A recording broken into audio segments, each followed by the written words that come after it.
Walt, the drumbeat of controversy between Uber and Waymo as it relates to their relationship is it's shifted into high gear here. While that relationship is shifted into high gear, Waymo announced a massive expansion in service area to gear up for the World Cup. Hopefully the ticket prices come down, but that's another topic for another podcast. And Nuro's expanded to Germany without a partner. I put on the inspector hat and read the fine print in the press release, which we'll get into. But let's start with Waymo's big expansion. Another week, another Waymo expansion. What do you make of it? Well, I haven't looked at what this implies in terms of the maps. I think what Ethan McKenna has talked about a new product that more easily shows this, but I think you're familiar with the Miami area. Can you give us some context on like what an additional 1,400 square miles means? I know that's not all in in Miami. Obviously, you mentioned a couple of other markets there, but what does that mean? From a Miami perspective, it goes all the way up to Miami Gardens. And why is that important? That's home of Joe Robbie Stadium, now known as the Hard Rock Stadium. Sorry, I grew up in the Marino Shula days, so I'll always call it Joe Robbie. The interesting point on the ODD where it ends now is 4.5 miles away from Joe Robbie. Why is that important? June 15th, World Cup goes to the stadium. So I'm expecting to see an expansion there because in Waymo's official blog release, they said the following about this. Whether you're heading to the pitch for kickoff in Miami, well, the pitch is the stadium. So I'm going to go on the record and make a prediction here. By June 15th, you will be able to go from Brickell, Miami Beach, to Hard Rock and back. And if I'm correct in that, we'll be going to the World Cup filming a field report. So that's what we know about Miami. Oh, that was very funny. You sounded very American there to say the pitch is is the stadium. That was great. Look, the other takeaway here is this really dates back to the end of 2024, I want to call it, when that initial white paper came out from Waymo talking about generalization and there was even discussions of a system that did not require LiDAR, which we've talked about before. But this, again, is how AI has changed things. And I think a lot of this is enabled by the power of AI and how you can expand the markets, which is great. Now, look, what comes with that, though, is, there's always going to be some video you'll see. And I think in this case, there was one in Atlanta where there was a couple of Waymos circling around some neighborhood there. I mean, that's going to happen. And I think it's great that the critics of AI in the hardware form are pointing at this as opposed to actual accidents where people are hurt as the problem with AI. These things will be resolved not only in software, but also in the thing that, again, to beat the drum here, when you have the infrastructure in place to send these cars somewhere and get them off the road, that takes away, I think, a lot of these situations that happen in the market. But again, primary takeaway here is like Waymo is just in the zone now in terms of generalization, and we got to go back to like getting more cars on the road. And I think that the meetings in China appear to go well between the president. I don't know what that means for maybe getting more Chinese EVs in there, but it didn't seem like, there is risk for what you have previously called an unforced error in getting these OHI, which are, Geely vehicles, starting to add to the volumes that Waymo provides in the United States of America. I'll stand by this, despite the pomp and circumstances. The Geely, aka the Zeekr, is Chinese made, and yes, it is an unforced error. End of discussion. I don't care what happened. No big deals came out of it.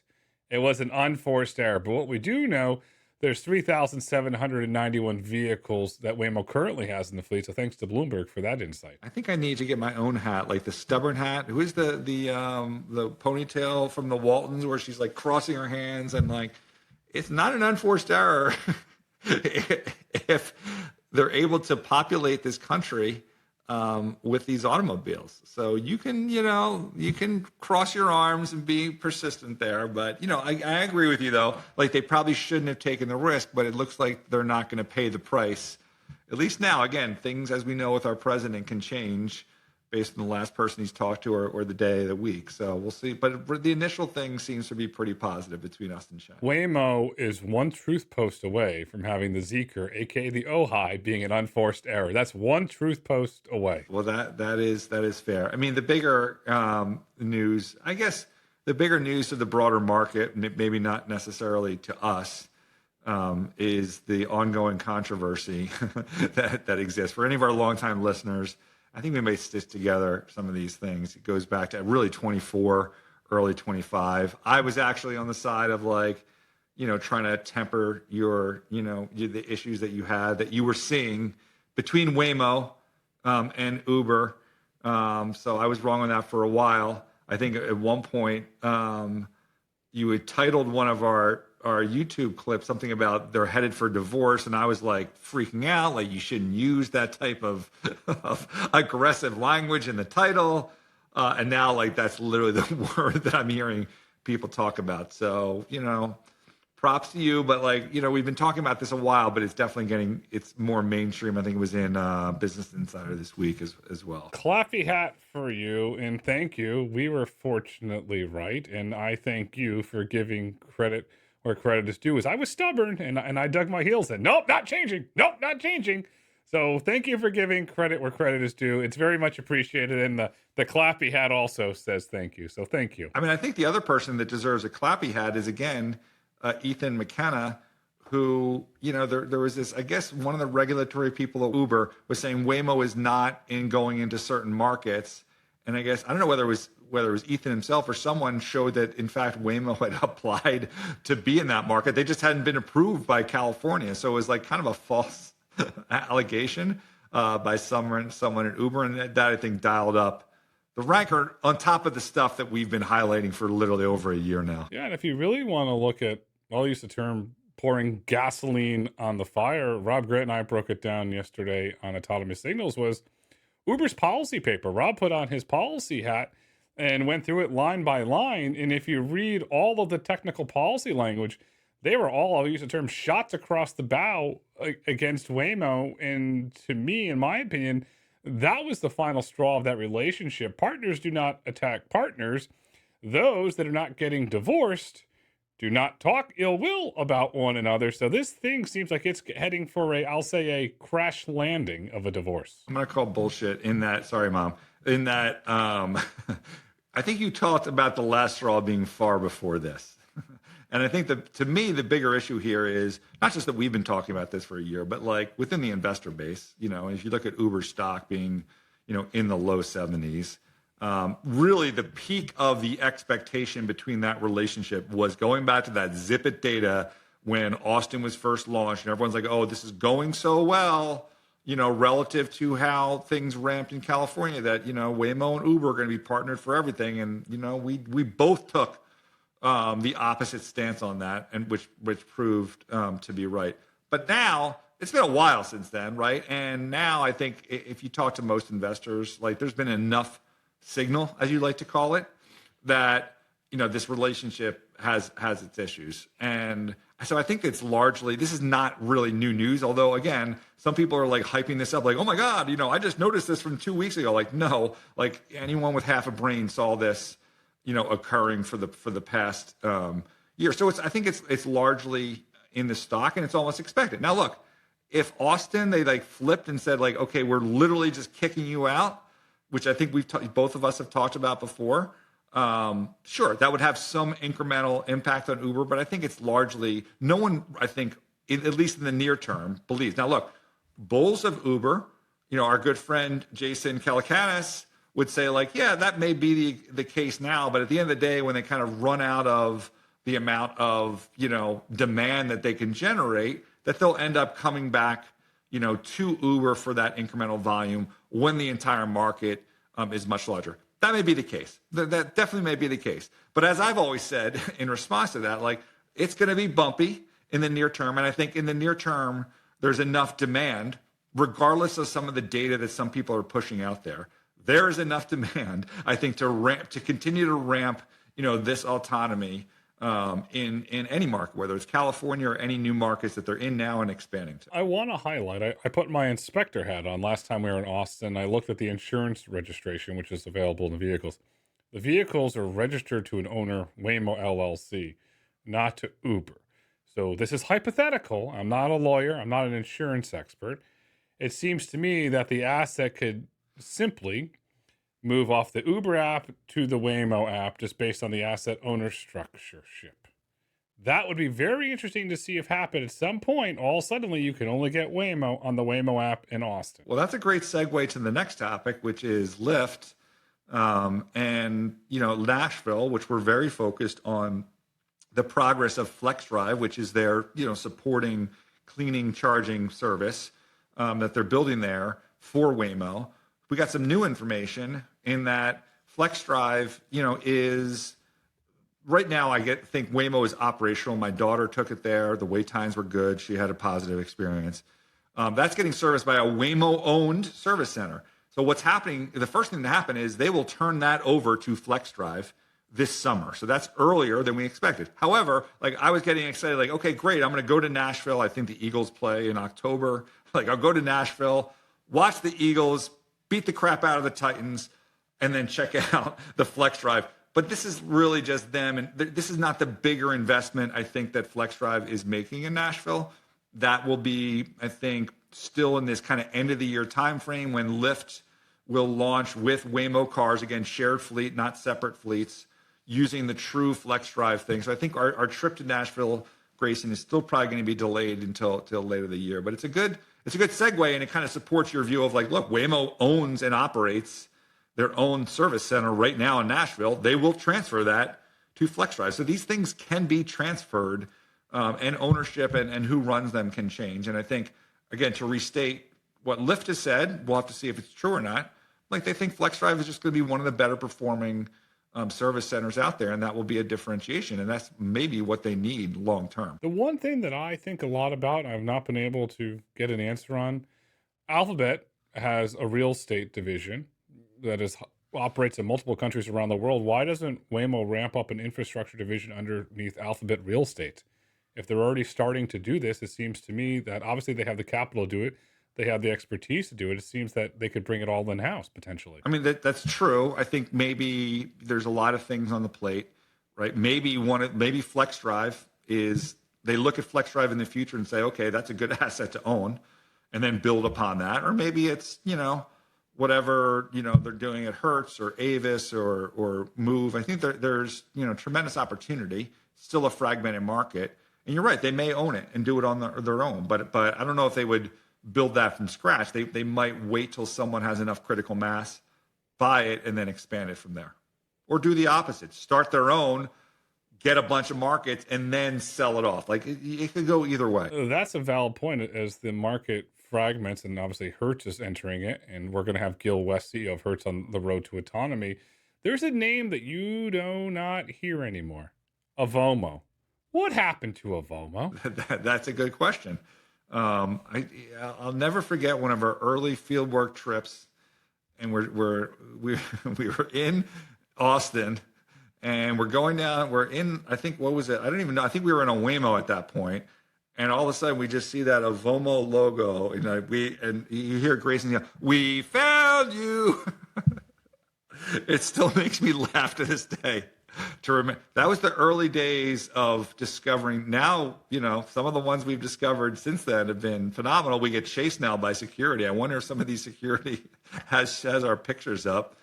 We're always on public property, by the way, never violating any laws. But I think you and I both combined have seen more service centers for autonomy than probably anyone. That's great. My wife thinks that they do have our photos on the wall because when Vegas, I went to visit one depot and I was on a public road on a public sidewalk, and all suddenly, the minute my foot stepped foot on that sidewalk, out comes security. I said, "Holy cannolis, they know I'm here." So we respect the law. We always stay on public property. We never cross that line. And we don't even use a drone. I feel like we should get a mini drone and really get some better photos of this. I am, for our listeners, this is probably not apparent because I'm always sitting down.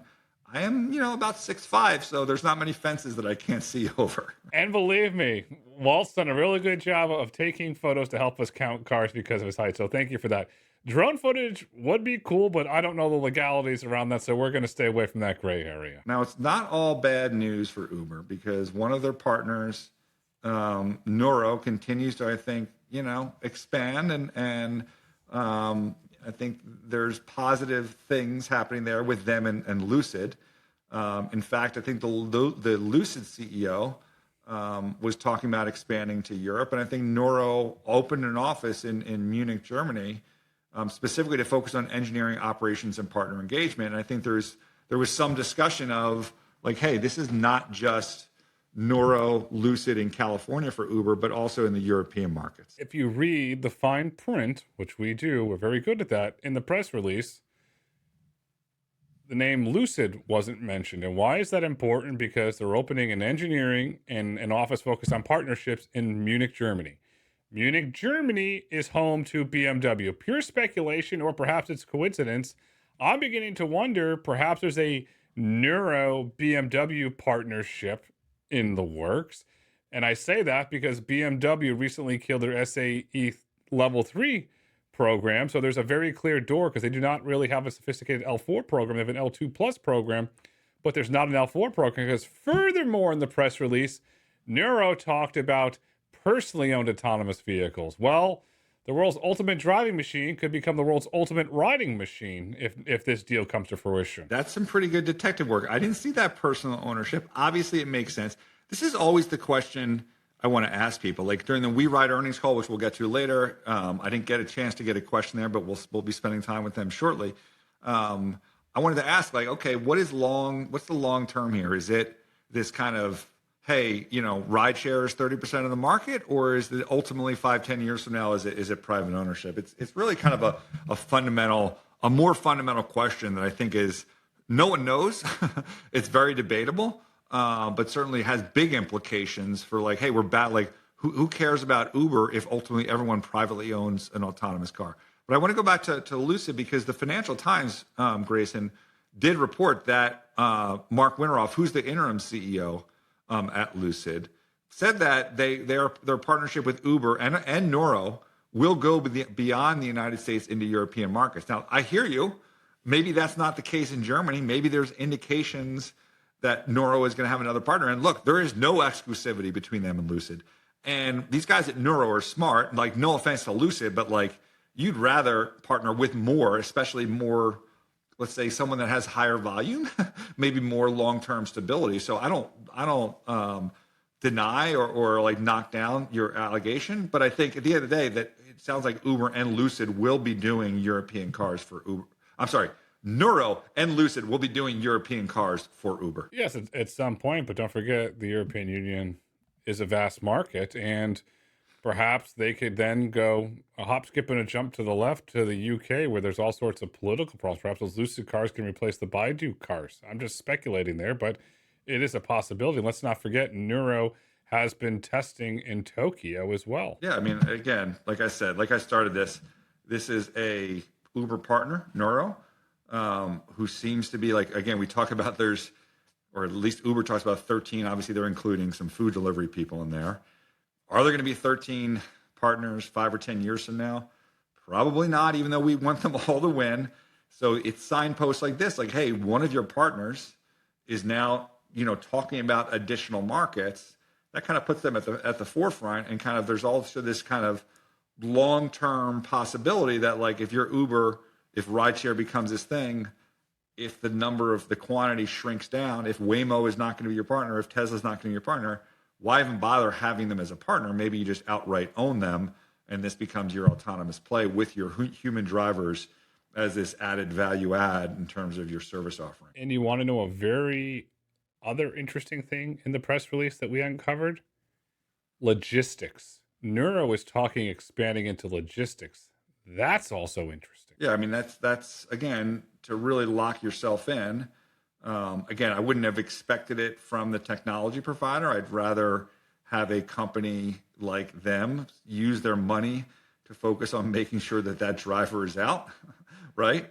But at some point, like if you're successful at Drivers Out, you're partnering with a bunch of OEMs, and then maybe this adds to the value of like, hey, to the OEM, like we'll help with the logistics of someone that wants to buy your cars. It's just another point of friction in selling more cars, and the more cars that get sold with your technology, obviously, the better, software revenue generation you can have. I'll make a prediction here. Nuro will go into a different class of vehicle in the commercial sector. That's to me is how I define logistics, and how and when that happens, I'm unsure. But I also want to state for the record, it is not a robo-taxi if it is supervised. It is a robo-taxi if there is no human behind the wheel or a safety engineer in the right seat, which brings us to WeRide, because they are operating with no safety driver, no safety engineer. They're an Uber partner. You dialed into the earnings call. What did you learn? Yeah, two positive things with Uber partners in a row. I mean, so look, I mean, WeRide, Chinese-based company, but obviously focused on the opportunity internationally. This goes back to the same thing: private ownership versus,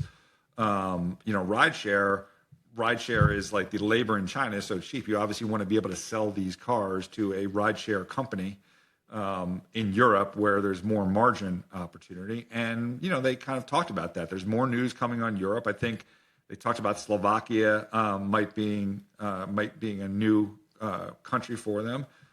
They're expanding. The pace was, not massive in Q1. They're still trailing where Waymo is. They use Geely and Nissan.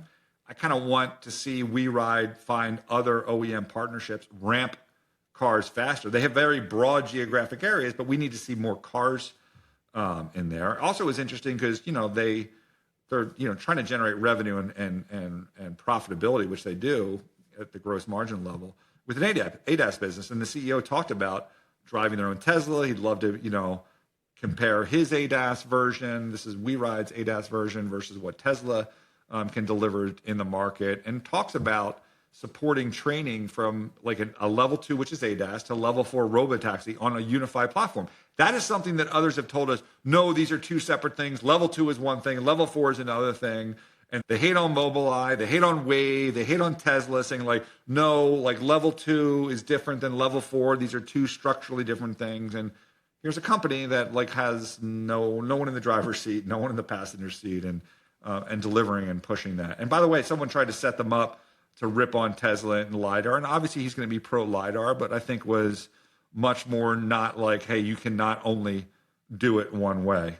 So props on to the WeRide CEO. I think it does a very good job on these earnings calls. I'll say this from my perspective, from a messaging perspective, WeRide and their CEO is doing a much better job than Baidu and Robin Li of messaging their robotaxi strategy. Well, not only that is WeRide was not the one that generated the issue that led to the inability to add new cars to the network. That was obviously Baidu, but I digress. Let's move on to trucking and our friends at Volvo Autonomous, which, have a unique strategy. Here's a guy who's selling trucks that are now want to be in the carrier space, meaning that they will be the service provider taking goods, or at least enabling those goods from one location to another. They announced a deal, Dallas to Houston with DSV.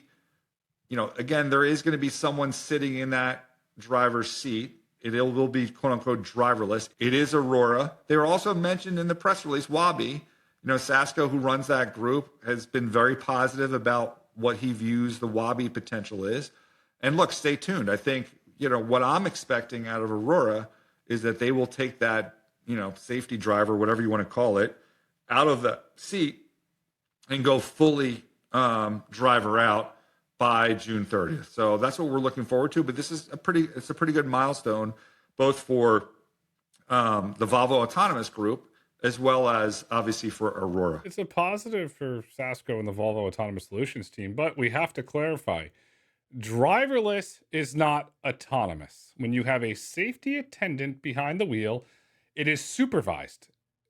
Everybody beats on Elon over FSD and supervised, but Elon has it right. FSD supervised if there's a human, FSD unsupervised for robotaxi. So my call to the folks in trucking, you can call it supervised. And then when you remove the driver, you can call it unsupervised or humanless, or insert your favorite term. But it is not driverless when there is a human, because technically and legally, the human behind the wheel, yes, they're behind the wheel, it's not driverless, has a CDL And law says in case of an incident or an accident, that driver is responsible. So it is not driverless. Okay, you're repeating yourself. You already said that in this podcast. You said it on the past podcast. And frankly, I said that as my description. I said there was someone in the driver's seat. Whatever word you want to get, I think I communicated that clearly. So I know you're trying to add emphasis to that. The other positive here is that, this is validation of the Aurora model where they're not owning the truck. Like so many of these other companies, like no one wants to buy the truck or the car, who knows what the residual value is, I think is what Uber has talked about. This is Volvo and DSV taking ownership. Aurora's just getting paid as a software provider. So that's a good validation there. But going back to Grayson's point, because I like to rip him about his redundancy, the reason he's saying that is because, I got some feedback this week in talking about who's first with having the driver in, driver out. And Aurora is, a lot of people have noted that, well, wait a minute, didn't Aurora go driver out? And at the time, you had Chris Urmson, who's the CEO of the company, who was in the cab. And then subsequent to that, my understanding was that other people were in the cab because you had this whole safety triangle thing, right? Where someone had to be there in case the thing broke down to do the safety triangle. There was nothing in the press that suggested otherwise. I've been subsequently told by Aurora that no, in fact, yes, there were people in the cab for some period of time, but there were some rides where there was literally no one in the cab during this brief period of time before PACCAR forced Aurora to put someone in the driver's seat. So that was new information. So congrats to Aurora on that. I don't know if there's any evidence of that, but we will take them at their word that those rides did in fact happen. Yeah, I mean, if you want to say it, there's quite a bit of dust up in trucking of who was first. If you really want to go way back in the Wayback Machine, December 22nd, 2021, Too Simple went Tucson to Phoenix with no human in the vehicle. We've confirmed that, and that was actually filed in an SEC filing as well. Yes, there was chase vehicles, and they did that multiple times. So that's the first documented time that we know. And as it relates today, there is a dust up around what's happening. The only trucking company that is operating fully autonomous, unsupervised, is Kodiak in the Permian Basin. We were there. Field report comes out on Monday. Yes, it is private roads. However, there is no human in there. We looked, we put the inspector hat on, and we looked in there. No human. Only company doing it today. And you might say, oh, well, it's easy private roads. These potholes are bigger than Cadillacs. And no, it is not an easy driving environment. Well, you can't put your arms out like this and fit between two trucks. You would get crushed. I'm very sorry you lose your arms. Very hard driving environment. I mean, I listened to all your podcasts. I think I've heard you say that now 3 times about the size of the pothole and the arms between the trucks. I love it every time I hear it because I think it's a great visualization. I will say this. I mean, there's no Too Simple left, but were those Too Simple guys running a truck with no one in there? So what about the whole safety triangle thing? Don't tell the safety triangle people that was happening. Oh, wait a minute. They had the chase car. Like at the end of the day, when these companies, which are a couple of $1 million in revenue, right? All this like who's first is not going to be not going to matter. It's going to be like who's the first to 100 million in revenue, who's the first to positive EBITDA, and who's the first to getting the next round of funding to get them to the ultimate profitability of the company, and that's really what matters the most. It's fun for us to talk about. Right. And these are definitely important milestones. And I'm going to push back on you. Like if someone's sitting there and not touching the wheel, I think that's an important milestone. But ultimately, like if you want to build a business, you can't have a paid employee sitting in the cab. Yes, it is. It really is. So you want to do that, I'll give you massive pushback and let's get super technical here. If you have a human behind the wheel, that is an SAE level 2 system. That is not a driverless system. If you look at the legal definitions of the Tesla that you own and that I own, it drives itself. You go to the fish market. I go all over on my field report adventures. I don't touch the wheel. I supervise it. That is an SAE level 2 system. When there's a human behind the wheel, it is an SAE level 2 system, Walt. It is not driverless. It is supervised. When we first met, I remember, and you're still involved with SAE. And I'm like, I got to figure out this level 1, level 2, level 3, level 4. Now there's plus. Dude, I do not give a flying sorry, Mom, F, about the SAE levels. Isn't there like a level 5? Is there a level 8? I think I'm not going to get in one of these things until it's level 10. Whatever. Are you running a business that takes out the human driver, lowers your insurance, builds the business model that it's going to change the economy? The whole fundamental reason, we're doing this podcast. That's ultimately what matters. No one cares about, other than the Elon haters, like, oh, you're not calling it full self-driving or this, that, or other thing. Like, no one cares about the terminology. Can I hop in that car or that truck and there be no one in there and I'm safe and I can run a business off it? That's the only thing that matters. Wow. Is there no one in there? So you admitted that I'm right. Is there no one in there? You said the key word there. You want the Spinal Tap version to take it to 10. That's what you want, but is there no one in there? That's the magic words. 11. It's taking 11. No, I hear you, but there are milestones that are worth calling out, Like when me sitting in my Tesla and having it drive to Philly and I'm not touching the wheel at all is a milestone relative to me sitting in my Ford Expedition Max. And it's like forcing me to have my hands on the wheels, and it's like doing weird stuff or whatever GM thinks they're going to do. Like that, those are differences. And they are notable differences that should be called out when these companies hit those milestones. I like that you had a Max. First you call it a Ford, and you're right. Then you call it a GM. You're going to get in trouble if you go to Detroit and you confuse those two things. You're confused on the terms. You're confused on the names, but I digress. Walt, you want the Spinal Tap. I think in 10 years' time, I won't have much problem with who remains in the auto industry after what we see autonomy do to it. That is a very, very valid point. And for the record, I am personally a huge fan of FSD supervised. It works really well, and it makes a big difference. Now, and that's supervised for now. Let's move on to the foreign autonomy desk because, yeah, we're diving in level controversy today. The CEO of XPeng says by 2030, level 5 emerges. And for those that the simple definition of level 5 can go anywhere a human goes, no matter what, I don't necessarily see that happening because that means you got to go through the Rockies, you got to go through Montana, you have to go everywhere. I don't see that happening, but that's what the XPeng CEO is putting out there. So what do we have for next week, Walt? What's on deck? Well, it's time for my, field trip work. I know you've been busy in the last couple of weeks. Now it's time for me to flip-flop and do my own field trip, but maybe we'll have some comments on that next week. I'll be out on the West Coast. You also have Google I/O going on. So, who knows what Waymo has got planned for that. Last year I saw Dimitri speak at Google I/O. I don't know if he's speaking this year, but Waymo usually has a presence there. So yeah, it's we'll see what we can dig up out on the West Coast. If you're out there, let me know. Maybe we can hook up. If you're out there, hook up with Walt. I'll be manning the force. I'll be watching Google I/O for the breadcrumbs because you never know what will come out at Google I/O. The future is bright. The future is autonomous. The future is unsupervised growth. Walt, until next week.